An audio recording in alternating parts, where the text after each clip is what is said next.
This is a Let's Talk Church Safety and Security microsode with your host, Paul Buckner. So, talking about realities of a gunfight and a battle, especially as it pertains to a church, we just talked about being prepared for not hearing everything, not feeling everything, not seeing everything. We talked about people that you know and trust and love balking and going the other way. And I've seen it. People lock up and freak out. We've talked about being at a disadvantage. And this is why we should always be training. And I beat that dead horse, that poor dead horse. But every day that we don't move forward and train and work and try, we're giving our enemy an advantage. We need to know, I call it the cover and concealment game. And I love it when I meet people that do this. We had a deputy come into our church and he was brand new and I was giving him a walkthrough. And by the way, you should be doing this. If you have paid officers that are guarding your church, don't go stick them down some hallway somewhere.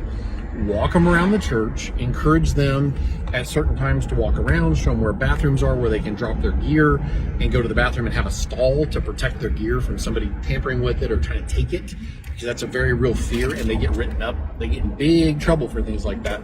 So be prepared, to do that. Do that with folks. But then also, one of those other realities, the cover and concealment game. Know where there are things in your church, and there's in your house of worship, there's no such thing as something that's truly bulletproof. There are things that are highly bullet resistant. If you have a high enough caliber round, you can literally, if you have a heavy enough round, you can literally tear through World War II battleship grade steel. You can punch right through it. You're not going to do that with a handheld weapon, right? I'm being a little silly. But nothing is bulletproof. If somebody comes in with a, 338 Lapua, if somebody comes in with a 30-06, AP round, armor piercing round, even certain girders and steel columns are going to succumb and it's going to punch right through it.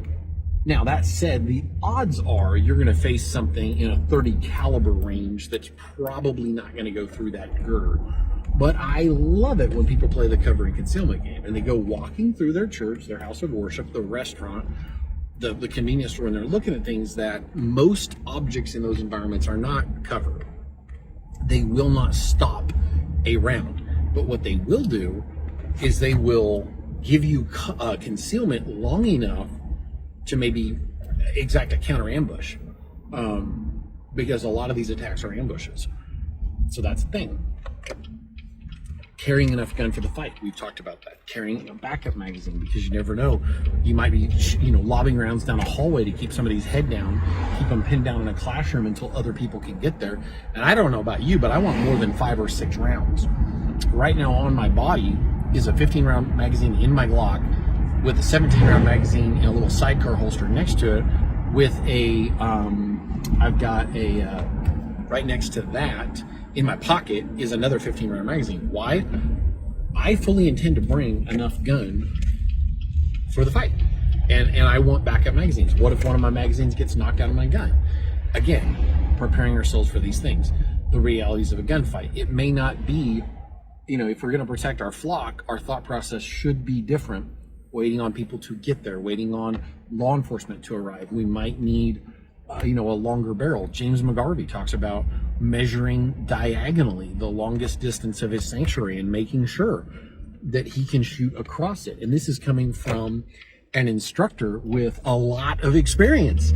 This is a guy who teaches people this stuff. And he's like, hey, I'm going to make sure that I bring enough gun for the fight, that I can shoot across this distance, that I have backup magazines, etc. This is very, very important. And the cover and concealment game is part of that, where you walk around, and this police officer did exactly what I do.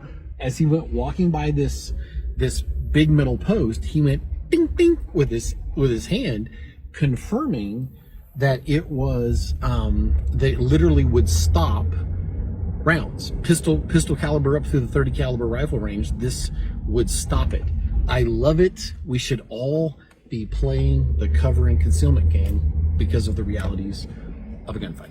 If you enjoyed this microsode, check out the video and audio versions of the Let's Talk Church Safety and Security podcast.